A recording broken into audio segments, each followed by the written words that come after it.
Ici Jean-Dominique Leduc. Bienvenue au balado d'entretien Entre deux cases.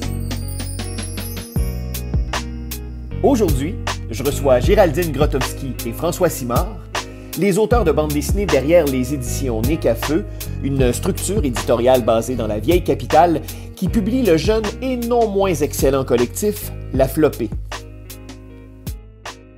Géraldine Grotowski, François Simard, bonjour. Bonjour. Merci beaucoup d'avoir accepté l'invitation de passer au micro de mon balado. Euh, donc, vous êtes respectivement autrice-auteur de bande dessinée et parallèlement à à vos carrières, vous pilotez la structure éditoriale Nécafeu qui publie notamment le collectif La Flopée. Donc, vous êtes basé à Québec même. Et Québec, on peut dire que Québec est vraiment, dans le cas de Nécafeu et de La Flopée, Québec est vraiment au cœur de ce projet-là. Oui, oh oui, vraiment. C'était vraiment quelque chose pour nous qui était important, la communauté. Puis c'était quelque chose aussi pour se démarquer en étant une jeune maison d'édition. Alors, voilà. Il fallait être audacieux en lançant une structure éditoriale, de d'abord publier un collectif. Vous n'êtes pas les premiers à l'avoir fait. J'ai l'âge d'avoir vu La Pastèque faire ça, Mécanique Générale faire de même. Euh, mais en 2025, lancer un collectif, est-ce que c'est audacieux ou au contraire, c'est du domaine de douillet? Je serais vraiment curieux de vous entendre là-dessus. Je vais commencer, Géraldine. Là. C'est sûr que lorsque j'ai eu l'idée de faire la flopée avec Jonathan Poivert, durant le festival de BD là, de 2023, si ma mémoire est bonne, 2022, ma mémoire, les dates font défaut.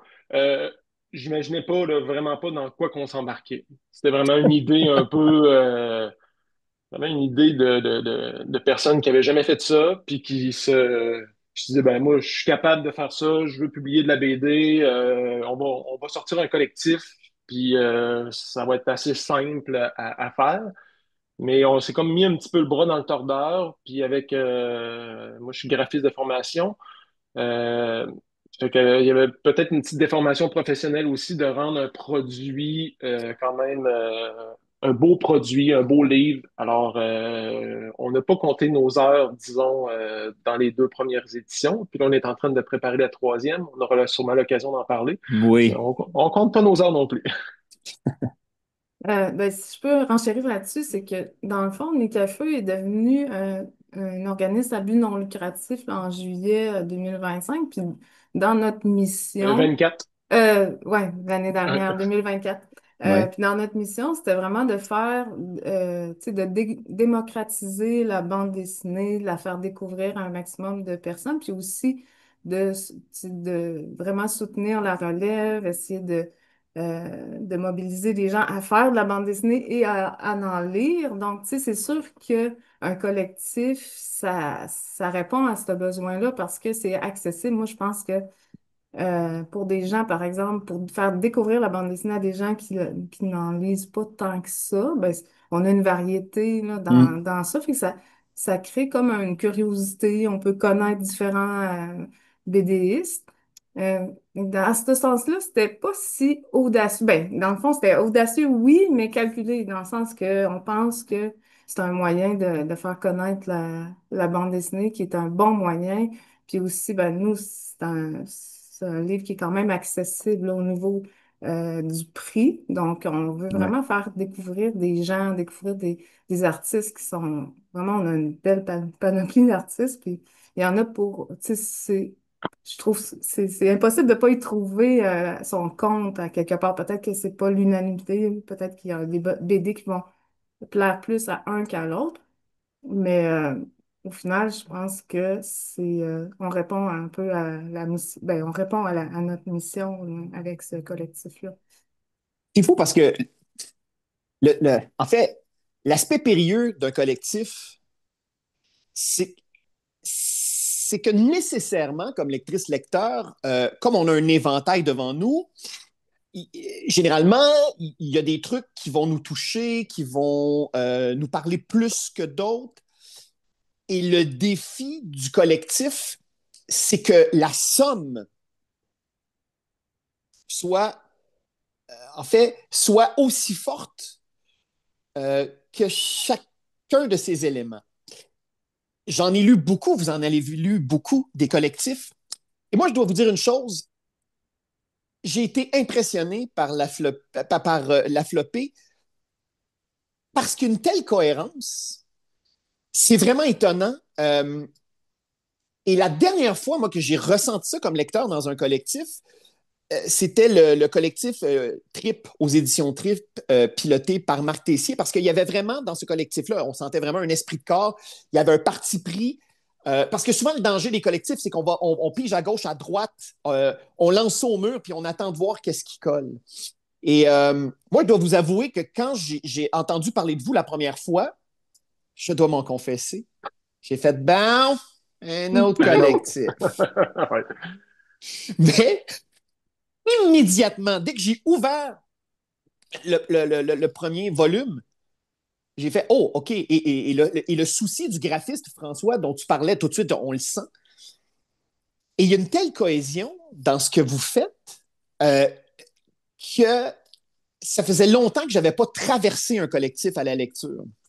Je me suis pris au jeu de poser le crayon et de mettre le lecteur professionnel de côté, puis juste d'être dans une position d'un lecteur lambda qui prend vraiment beaucoup de plaisir. Donc, moi, je tiens à vous féliciter. Ben, merci. C'est de l'ordre de la magie noire. Donc, je ne sais pas c'est quoi votre recette, mais Pour le tome conservez-la. 1, pour le tome 1, on va être honnête, il y a un petit peu de chance. Car ça a été des perches que j'ai lancées à des gens que je ne connaissais pas, sauf sur les réseaux sociaux que je suivais, puis je parlais du projet. Puis, à part dire, on aimerait ça que la ville de Québec soit le théâtre de votre histoire, il n'y avait pas grand consigne. Fait que j'ai reçu les bandes dessinées, puis j'ai fait, oh mon Dieu, comme on est chanceux d'avoir cette qualité-là d'histoire. Et là, pour le tome 2, là, on avait plus un appel à projet fait en bonne et due forme. Et là, on avait des critères de sélection. Et là, on pouvait avoir un regard plus éditorial. Là. Et Géraldine était là lors du numéro 2 pour la sélection des histoires. Fait que ça l'a apporté aussi quelque chose là, à la parution. Ouais. Une Mais idée. je Oh, je veux excuse-moi, juste Géraldine. interrompre de dire que aussi, c'est sûr que le travail de François, là, tu sais, il est pour beaucoup parce que graphiquement, c'est vraiment intéressant. Puis il y a beaucoup, beaucoup d'amour, là, je peux dire, dans la flopée. Mais tu sais, c'est ça aussi, c'est que merci de nous dire, parce que c'est ça le but aussi, c'est que comme tu disais, le tout est plus fort que la somme des parties, tu sais, c'est ça qu'on veut faire. Mais aussi, je pense que la réussite, c'est qu'on est un comité de sélection qui est très diversifié. On a des backgrounds différents, puis on a des goûts différents. Puis on se challenge beaucoup pour essayer de vraiment, tu sais, être certain, puis qu'il y ait une cohésion aussi entre ce qu'on choisit. C'est sûr que quand on va faire un appel, c'est pas, si on choisit pas quelqu'un, c'est pas nécessairement qu'on n'a pas à apprécier, mais c'est parce qu'il faut que ça colle, il faut que euh, toutes ces BD-là fassent sens, là, une aux côtés de l'autre. Là. C'est pour ça qu'on a mis beaucoup de travail à ce que ça fasse ça, parce que nous-mêmes, on lit de la bande dessinée, puis on veut, on sait ce qu'on aime aussi, mais on a quand même une variété de goûts parmi nous. Mais il faut que ça reste quand même grand public. Là. On ne va pas nécessairement dans les BD. Même si, par exemple, moi, j'aime la BD un peu plus trash, ben, c'est pas, la flopée n'est pas dans ce créneau-là. Mais admettons qu'une histoire dans une esthétique graphique un peu plus, et là j'utilise les guillemets trash, là, si ça se présente à vous et que ça entre totalement, ça épouse totalement les paramètres de ce que vous faites. Moi, on verrait pas de problème, je crois, là. Tant que ça reste quand même une histoire tout public. Après ça, le côté graphique a plus ou moins d'importance, je dirais, là. Le style graphique a plus ou moins d'importance dans notre ligne éditoriale pour la flopée. Et je le disais d'entrée de jeu, une des particularités de votre collectif et l'idée de mettre Québec au cœur de ça, c'est que, et tu l'as énoncé, François, c'est que chaque histoire a lieu, se déroule quelque part à Québec, dans une banlieue ou à Québec au cœur même, dans un de ses quartiers. Cette idée-là vient d'où? Qu'est-ce qui a motivé ce choix-là? Ce choix-là a été motivé par plusieurs choses. La première, c'est à Québec, on a beaucoup il y a un milieu il y a un milieu fort de la bande dessinée à Québec, mais c'est quand même des auteurs qui sont bien établis. Puis au niveau qui sont bien établis. Et à Montréal, la scène un petit peu plus émergente, je dirais, est quand même très forte. Et là, c'était pour dire, ben nous aussi à Québec, on est capable d'avoir une scène de nouveaux talents. C'était pour un petit peu un petit peu par compétition, mais bienveillante, j'ai dit, bon, on a pensé tabler là-dessus. Puis le sujet de la ville de Québec est venu parce qu'avec Jonathan Boisvert, on se posait la question,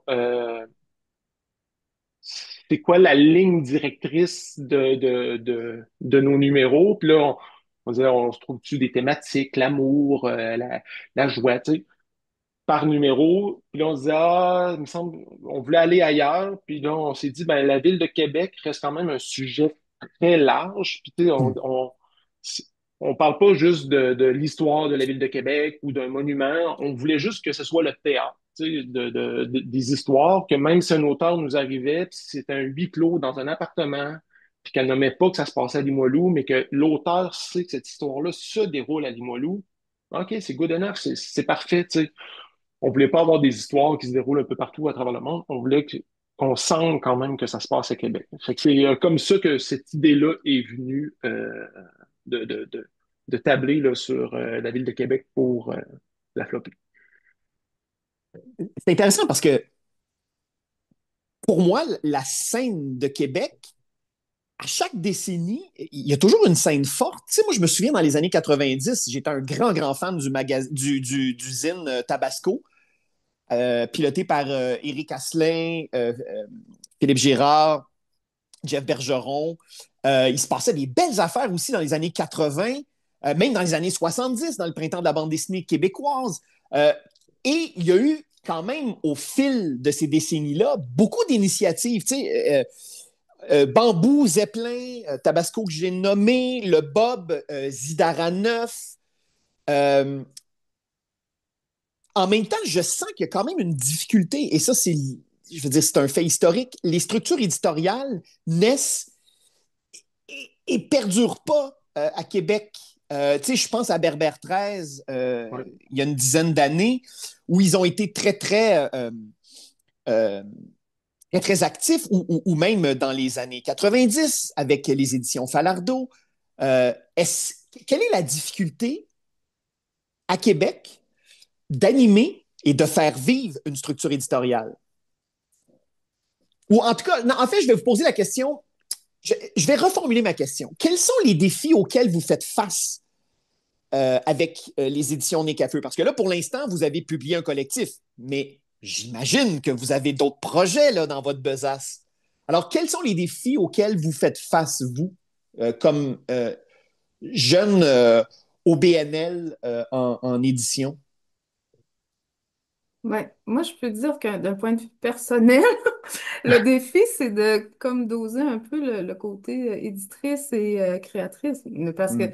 dans le fond, c'est ça, on doit là, on est un peu victime de notre succès. Dans le fond, Nicafeu, ça fonctionne très bien, là. Donc là, on est en train de se questionner, est-ce qu'on va mettre un peu plus de temps, d'énergie là-dedans? Mais c'est ça, il y a ça aussi, c'est que quand on a les deux rôles, ben, à un moment donné, il faut faire un choix, on peut pas tout faire. Le temps est compté. Donc ça peut être un défi là, sur le plan personnel, parce que c'est beaucoup de travail. Puis en ce moment, ben, c'est beaucoup de travail de bénévole. Donc, un des Hmm. grands défis, c'est d'avoir des subventions, d'aller chercher du financement pour que ça soit viable là, au long terme. Parce que souvent, ce qui arrive, ben, c'est que ça grossit, puis à un moment donné, c'est plus On viable là, parce que s'essouffle. là, ça fait Hmm. trop d'heures travaillées. Euh, donc, il y a ce défi-là qu'il va falloir bientôt. On est en train de justement de voir comment qu'on peut progresser, mais sans s'étouffer là-dedans, là, parce que c'est sûr que euh, c'est un gros défi, mais c'est un beau défi, en tout cas, moi. Pour ma part, on est vraiment emballé. Ça nous redonne beaucoup d'énergie de voir les créations là, de nos BDistes, là. Je sais pas, François, si, si tu peux. Ben, je compléterai en disant que on fait pas les choses à moitié. Fait que c'est, comme Géraldine dit, c'est un peu de se doser aussi, parce que, Hmm. tu sais, ben, pour ma part, pour la part de Géraldine, je vais parler pour Géraldine, puis Jonathan Richard, qui est plus au niveau des réseaux sociaux, puis qui travaille beaucoup avec nous. Euh, on a la pédale dans le fond. Tu sais, on tripe, c'est le fun, on met beaucoup d'amour, mais ben, j'ai un travail à temps plein, j'ai une famille, je fais aussi de l'illustration le Hmm. soir, mais aussi j'ai les éditions Nicafeu, donc c'est de trouver le bon dosage et de pas trop s'enflammer, sans faire de mauvais jeu de mots. euh, sur les projets parce que, tu sais, avoir des idées, c'est le fun, puis monter des projets, c'est plaisant, puis Nicafeu est jeune, fait que tout est ouvert devant nous, là, tu sais, là, on a le champ libre, mais je dirais, Géraldine l'a dit, le financement, c'est quand même un point important, parce que sans argent, ben, c'est plus Hmm. difficile de mettre des projets en place. Mais Diriez-vous, ouais. oui, mais on tire notre épingle du, tu sais, on tire quand même notre épingle du jeu. Mais diriez-vous aussi que c'est dû à une certaine maturité de votre part? Parce que vous êtes arrivé quand même, là, je ne veux pas tomber dans l'angisme, mais vous êtes arrivé quand même tardivement à la bande dessinée, les deux, là. Oui. Euh, donc, j'imagine aussi que cette maturité-là vous permet, parce que quand on a la vingtaine, on a l'insouciance, on a la pédale dans le Ouais. fond, mais on n'a pas d'expérience forcément. Donc, ça revole de. Oui, c'est C'est ça. effectivement le bagage qu'on a. Moi, je travaille dans une boîte je suis propriétaire d'une boîte de web. Fait que c'est sûr que toutes notre façon de gérer au niveau de la gestion, de comment on va gérer les projets, les communications et tout, ben, il y a du bagage qui vient beaucoup de mon expérience. Il y a Géraldine qui est dans les ressources humaines, c'est un bagage énorme pour le contact avec les artistes, le contact avec aussi le milieu de la communauté de la bande dessinée ou des bailleurs de fonds. Fait que c'est sûr que cette expérience-là vaut beaucoup là, dans le succès qu'on a présentement. Mais il y a beaucoup d'insouciance de jeunes de 20 ans quand même. Ah oui, hein? Ouais. Euh, Quand je parlais tantôt d'une espèce de cohésion dans votre collectif, euh, il y a aussi l'idée, et vous en avez parlé, de laisser la place à de nouveaux talents. Il y a aussi beaucoup d'autrices au sommaire de la flopée. Et, euh, et cette idée de panorama fonctionne très bien parce qu'on passe de tonalités très différentes, hein. Entre autres, toi, François, tu animes un feuilleton aux accents post-apocalyptiques, science-fictionnels, euh, le solstice. Donc, j'imagine que là, à un moment donné, ça pourrait faire l'objet d'un album, ça, publié aux éditions Nécafeu. Est-ce que je me trompe? Ça pourrait faire l'objet de.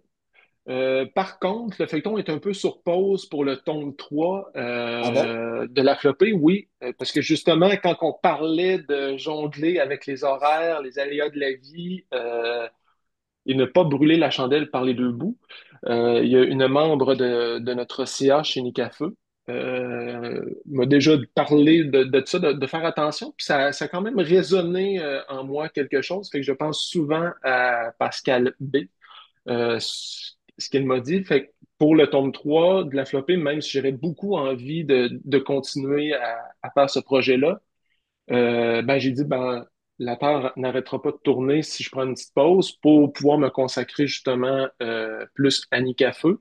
Mais c'est sûr que ça serait dans les projets, là, ça serait quand même agréable là, de poursuivre là, cette aventure-là et de la conclure. Puisque j'ai fait l'erreur de mettre à suivre.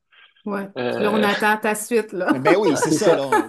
Tu t'es un peu brûlé, François, Oui, là. oui, Oui. oui, oui, je sais, je me suis peinturé dans le coin. Puis pour le Ouais. tome 2, je me suis dit, ah, je pourrais conclure ça. Puis là, ben non, j'ai quand même écrit à suivre à la fin du chapitre 2. Mais c'est ça, c'est un projet qui est en cours, qui n'est pas terminé, puis qui n'est pas arrêté non plus. Géraldine, tu es également au sommaire des deux premiers numéros de la flopée. Dans ton cas précis, avec des brèves, Oui. euh, qu'est-ce que ça te permet, Géraldine? Bon, parce qu'évidemment, tu as publié, entre autres, chez Moël Graphique, comme des rats. Tu parlais tantôt que tu aimais l'aspect un peu plus trash de la bande dessinée. Comme des rats, il y a résolument, au niveau graphique, au niveau esthétique, tu campes un peu plus de ce côté-là. Là. Il y a quelque chose d'un peu plus abrasif. Euh, dans la flopée, je sens que comme autrice, euh, tu explores, ou en tout cas, tu vas ailleurs. Est-ce que pour toi, la flopée, justement, c'est un carré de sable? Oui, c'était.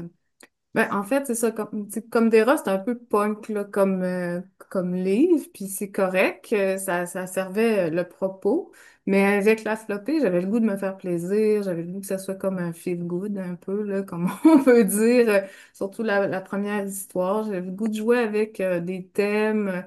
En fait, c'est quand que François m'a proposé de participer, tu sais, j'ai voulu parler pour le premier de mon quartier, Limoilou. Fait que je réfléchissais à ça, comment je pouvais faire honneur à mon quartier ou je sais pas, mais tu sais, c'était un peu comme, c'était hyper stimulant parce que justement, le fait de faire une courte histoire, c'est moins engageant que faire une bande dessinée, un album d'une centaine de pages. On peut se laisser aller à créer un concept puis le faire, puis c'est gratifiant là, de terminer une histoire. Donc, moi, ça m'avait vraiment stimulé. Puis le deuxième, j'étais allée un peu autour un peu un hommage au magazine Crow qui a marqué ma jeunesse.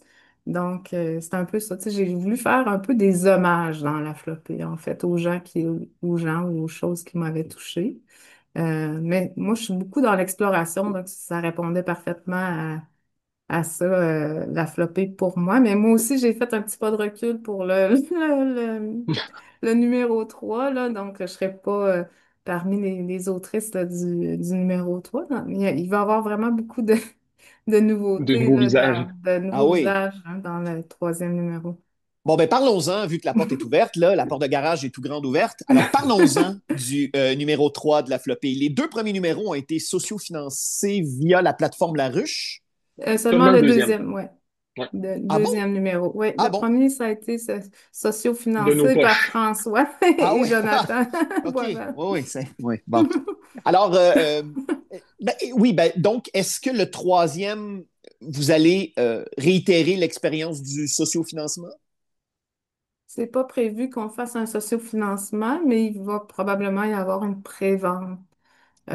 pour le numéro 3 parce que c'est quand même beaucoup, beaucoup de travail, là, le sociofinancement. Puis, on avait plus envie de faire une prévente. Surtout, c'est ça, c'est tout l'après, là, la livraison et tout, là. Ça aussi, Oui, ça c'est avait beaucoup de été... gestion, hein. Oui, Ouais. Et c'était là, énormément oui. de gestion, mais on est content d'avoir vécu l'expérience.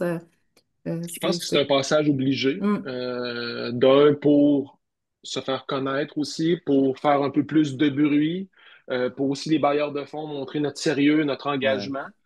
La campagne a duré un petit peu plus d'un mois, mais elle s'est préparée beaucoup un mois avant, puis elle s'est continuée un mois après. Fait que c'était quand même très énergivore pour des résultats qui étaient bien, mais Euh, c'est ça, c'était si on mesure le effort versus retour, c'est peut-être pas aussi pour nous en tout cas peut-être pas aussi je cherche mes mots, mais c'est peut-être pas aussi insérer le mot que vous voulez ici. OK. Mais oui, parce que c'est un travail à temps plein, gérer une campagne de sociofinancement. Les gens ne se rendent pas compte. Et en même temps, j'imagine que ça vous a permis, comme entrepreneur, éditeur, de faire vos classes. Parce que là, on apprend vraiment, si on peut avoir une idée floue de ce que c'est un travail d'éditeur. Là, quand on fait une campagne de sociofinancement, je pense qu'on est confronté à cette dure réalité-là et à la nécessité aussi de ce travail-là. S'il n'y a pas d'éditeur, s'il n'y a pas de travail sérieux derrière ça, ben, il ne se passe rien. Là. Il y a pas, les livres ne se rendent pas dans les mains des lectrices et des lecteurs. D'ailleurs, euh, comme le deuxième a été le premier a été financé, le deuxième a été socio-financé, est-ce que c'est sur l'écran radar pour la flopée et les éditions Nécafeu euh, d'avoir un partenariat avec un distributeur pour être vraiment distribué à grande échelle partout dans les librairies au Québec? Est-ce que ça, c'est dans vos plans? Oui, c'est dans nos plans, ça s'en vient Ah, petit prochainement sourire en sur vos coin. écrans. Oui, oui, c'est OK. un passage obligé, je pense, pour progresser là, dans le milieu de l'édition. Donc, puis dans le fond, c'est pas juste obligé, dans le fond, c'est quelque chose qui est nécessaire, puis qui est agréable aussi là, d'avoir un partenariat avec un distributeur. Donc oui, on va bientôt annoncer un OK. partenariat. Et puis ça va permettre justement parce que dans le fond, la distribution se faisait principalement par moi. Ouais, Et oui. c'est ça aussi, c'est un travail à temps plein. C'est pas pour rien que ça existe, les diffuseurs, distributeurs, là. Ouais. C'est quand même beaucoup de suivi et de gestion. Donc, on est prêt à passer à la prochaine étape, là. Ça s'en vient dans les mois, au mois prochain. Parce que pour lancer juste un petit peu de fleurs à Géraldine, on est quand même distribué en Abitibi-Témiscamingue, Saguenay-Lac-Saint-Jean, Charlevoix, Chaudière-Appalaches, la ville de Québec, bien entendu, dans les Laurentides et à Montréal. Donc, c'est quand même 17 lieux de vente gérés par Géraldine Wow. et sa Nicafeu mobile. Donc, Oui, la NAF mobile, comme on l'appelle. ouais. Alors, Donc, qu'est-ce qu'on peut s'attendre pour la troisième livraison, outre le fait que vous n'en serez pas comme autrice, auteur de bande dessinée? En quoi sommes-nous en droit de nous attendre pour la troisième livraison de votre collectif? je dirais, la ligne éditoriale de Nicafeu se peaufine avec les numéros. Donc, là, on a vraiment mis l'accent justement sur des nouveaux visages dans le milieu de la bande dessinée à Québec. On va avoir 11 BD, mais dans ces 11 BD-là, on va avoir quand même 11 nouveaux 14 visages. B, 14, pardon, ouais, 14, 14 14 BD BD. et 11 nouveaux autrices et auteurs qui vont faire leur début là, en bande dessinée. Euh, donc, c'est vraiment des personnes de tout horizon, puis c'est vraiment axé sur la relève, là, justement. Encore Et beaucoup de visages féminins, mais c'est sûr que nous, on avait un objectif de diversité, mhm. mais il y a beaucoup de talent au féminin en ce moment, là. Je veux dire, ça s'est démarqué, puis c'était même pas... on avait vraiment beaucoup de femmes qui ont appliqué là, aussi là, pour l'appel. Donc, c'est encore très majoritairement des artistes féminines. Puis il y a aussi, si je peux dire un petit peu qu'est-ce qui a changé, c'est que nous, comme éditeurs, on est de plus en plus accompagnateurs durant le processus de création. OK. Donc, vu qu'on a beaucoup de nouveaux, on offre à ces nouvelles personnes dans le milieu de la BD d'être accompagné dès le départ et non pas d'avoir le résultat final, les planches finales. Donc, on peut les accompagner puis les conseiller durant tout le processus de création. Et ça, c'est ce qu'on a un peu établi de nouveau là, pour ce numéro-là. On remarque aussi dans les deux premiers numéros, ben, premièrement, du tome 1 au tome 2, vous avez presque doublé le nombre de pages. Oui, Donc ça, c'est un signe de santé qui est très, très clair, là, qui est très palpable. On remarque qu'il y a zéro rédactionnel dans votre revue, donc il n'y a que des planches de bande dessinée. Par le passé, bon, même encore aujourd'hui, planche pour ne pas le nommer, il y a du rédactionnel dedans. Je me souviens à l'époque de Zeppelin et de Bambou, il y avait une part rédactionnelle, Michel Giguère entre autres, qui écrivait. Euh, Ce choix-là s'est imposé de lui-même. Est-ce que c'était oui. pour avoir une meilleure fluidité au niveau de la bande dessinée? On voulait, on a déjà eu des discussions, on se dit, ah, on fait-tu des entrevues ou Mm. puis on, la réponse est rapidement venue, non, c'est une BD. C'est vraiment une œuvre, un objet consacré à la bande dessinée. Même si, oui, pour avoir des entrevues, bien entendu, qui parlent de BD, mais on voulait avoir que de la BD en ouvrant la page. La première page, oui, il y a le petit mot de l'éditeur, mais on voulait rapidement tomber dans euh, ce qu'on aime, ce qu'on fait, la BD. Puis on Et voulait donc, aussi se différencier justement de la oui. revue Planche, puis pas, tu sais, pas être un compétiteur direct. Tu sais, Planche fait bien son travail, il a sa ligne éditoriale propre à eux. Donc, on voulait aussi trouver une façon d'être différent également. Mais je trouve que ça contribue à la fluidité, c'est-à-dire que quand on ouvre la flopée, ben, comme je l'ai dit, on embarque, on le lit, on le Ouais. traverse. On ne sort pas de notre hypnose de lecture. Et Dieu sait que dans la nature même de mon travail, j'aime beaucoup le rédactionnel, mais, Ouais. mais aussi comme Donc, lecteur, j'ai pas toujours envie, puis j'ai surtout pas envie qu'on me le pousse dans la gorge. Alors je trouve que c'est un très bon choix que vous avez fait. À partir du moment qu'on le sent pas, ben on le fait pas, puis c'est. exactement. Puis, tu sais, il y a des petits détails comme ça. On voulait que chaque histoire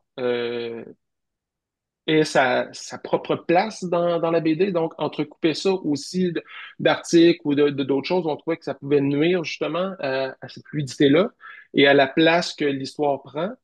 Et aussi, on a fait un choix de chaque histoire commence sur une page de droite, se termine sur une page de gauche, et la page de droite qui suit la dernière page, ben, elle est blanche pour vraiment faire une coupure pour le lecteur, bien indiquer que l'histoire est terminée. Pour nous, c'était important de vraiment donner le plus de place possible à chaque bande dessinée dans nos parutions. Et donc, pour le troisième volume de la flopée, dans les semaines ou dans les mois qui vont suivre, on va finalement finir par en entendre parler, là. Oui, Oui, ben ben, comme chaque ouais, vas-y. année, comme chaque année, nous, le lancement de la flopée, se déroule toujours une semaine avant le début du Festival Québec BD du Salon du livre Ouais. international du livre de Québec. Donc, mais disons peut-être au début de l'année 2026, on va commencer à en parler de plus en plus là, pour faire connaître les BDistes du numéro 3.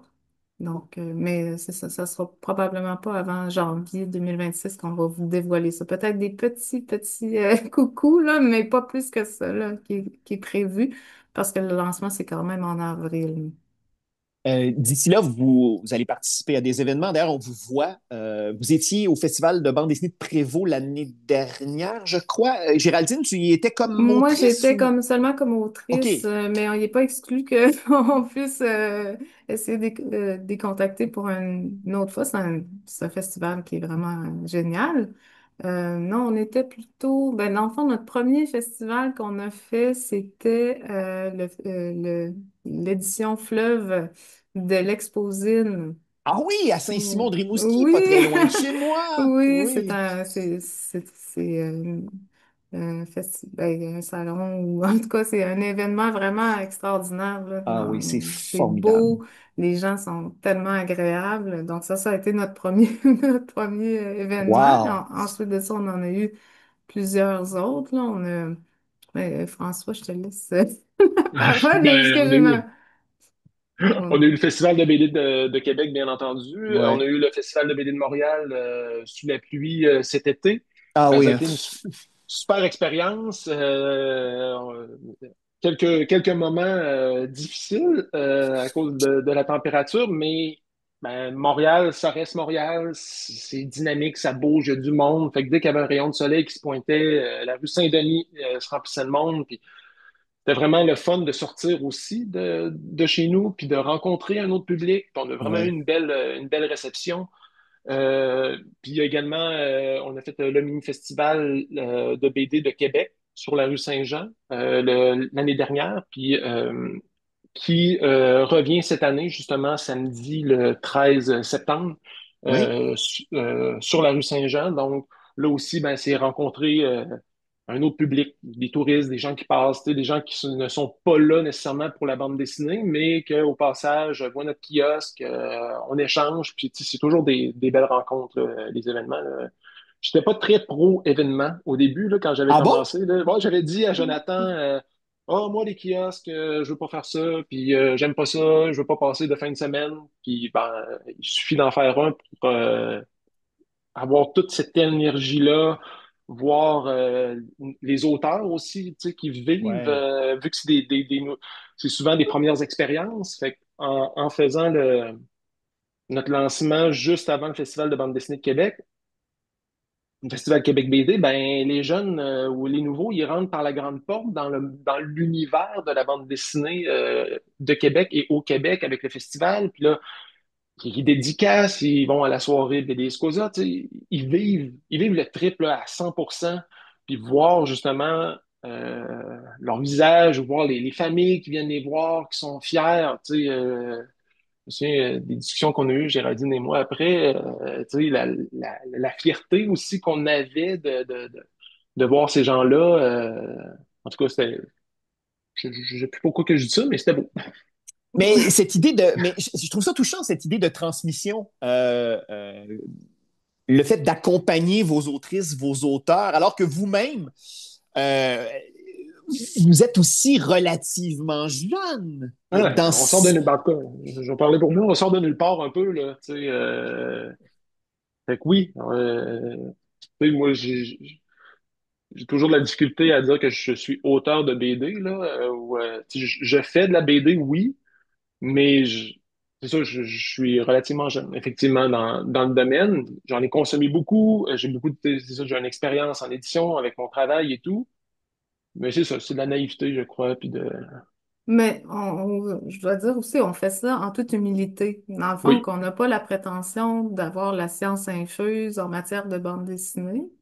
Mais même si on est quand même assez nous-mêmes euh, frais là, dans ce milieu-là, ou jeunes, mais on a quand même des opinions puis des conseils à donner, ne serait-ce que notre propre expérience, qu'est-ce qu'on a pu constater en faisant de la bande dessinée. Mais je pense aussi une opinion extérieure, c'est toujours bon à recevoir. Puis dans le milieu de la BD, peu importe ton expérience, c'est bon d'avoir des échanges. Puis Nicafu, c'est un peu ça aussi, c'est que c'est pas juste, on fait pas juste publier de la bande dessinée, on est comme une communauté d'artistes qui se rencontrent, qui échangent.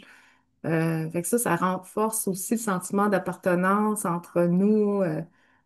Fait que ça aussi, ça l'aide dans la création parce que des fois, même si on a de l'expérience, on peut être bloqué dans où on veut avoir un œil extérieur, juste échanger autour de la BD. Fait que tout ça, c'est très fertile, je pense. Même si nous, on n'est pas peut-être pas les meilleurs mentors qui soient, mais je pense qu'on a quand même, on peut quand même aider avec le peu qu'on qu'on qu'on connaît. Je pense qu'on est quand même utile là, à ce niveau-là. parce que la difficulté avec un succès et en entreprise, le défi, c'est de gérer sa croissance. Oui. Et j'ai déjà l'impression qu'après seulement 2 livraisons de votre collectif, vous êtes déjà rendu à ce stade-là. Donc, qu'est-ce qu'on vous souhaite pour la suite, Nick à feu? Du financement. Outre la santé, le plaisir, l'inspiration de fertiles rencontres, qu'est-ce qu'on vous souhaite? Une bonne question, quand même. Je dirais que tous les projets qu'on a mis dans notre rapport annuel, dans les projets à venir jusqu'en 2028 se réalisent. Ça, qu'on trouve le financement pour, qu'on trouve les partenaires aussi. Tu sais, le succès de Nicafeu, il y a beaucoup de partenaires. Tu sais, Québec BD, sans Québec BD, Nicafeu, le feu, il est moins fort un peu. Sans je dis la caisse de dépôt, mais c'est pas du tout ça, La là. Caisse d'économie Ouais, solidaire. tu sais, On a la SDC de la Troisième Avenue, on a eu des librairies Pantoute, Première Issue, on a on a beaucoup de collaborateurs comme les ateliers Les Autres Jours, Croque en Bouche qui nous a aidés lors de notre AGA. Mais c'est sûr qu'on a l'appui du milieu, fait que ça, on souhaite que que ça continue. Mais je pense que je suis d'accord avec François de dire si nos projets, ben nous, justement, on a un projet qui va sortir d'ici la fin de l'année, un nouveau projet destiné au public jeunesse.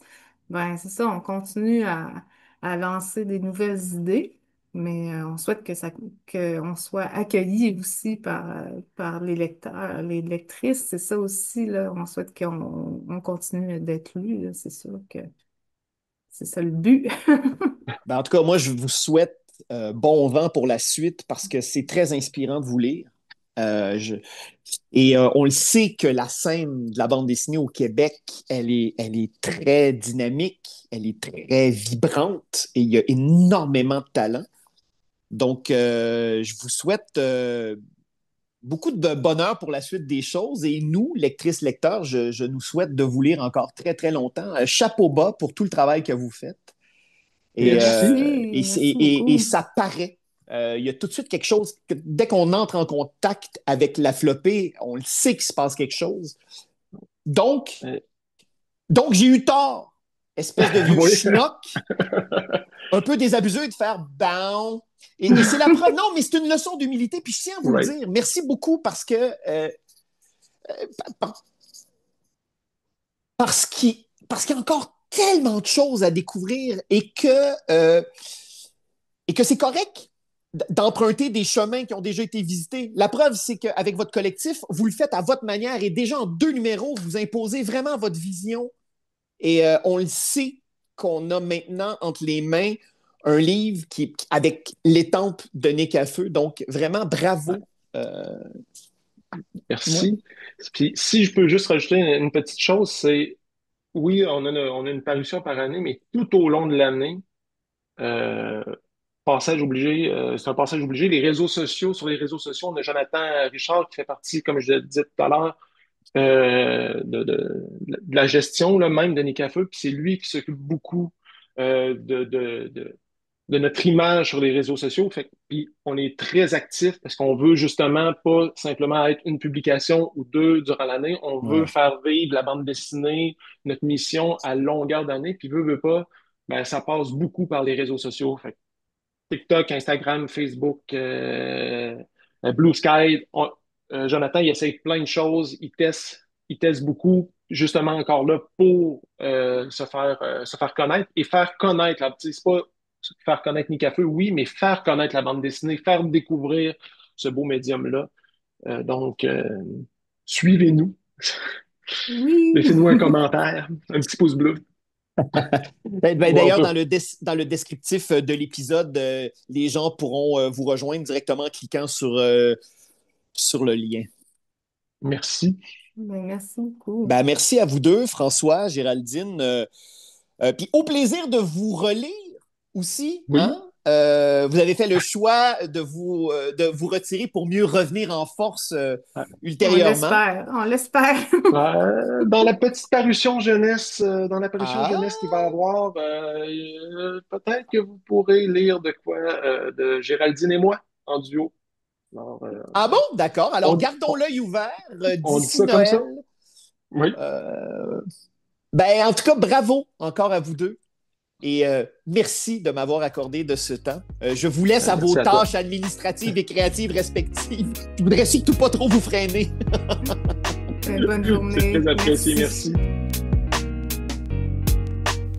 Pour suivre les éditions Nick à Feu, rendez-vous au bento.me/Nick à Feu. Indicatif sonore, Xavier Pinchot. Pour suivre mes différentes activités de médiation culturelle en bande dessinée, rendez-vous au jean-dominique-leduc.ca. À bientôt.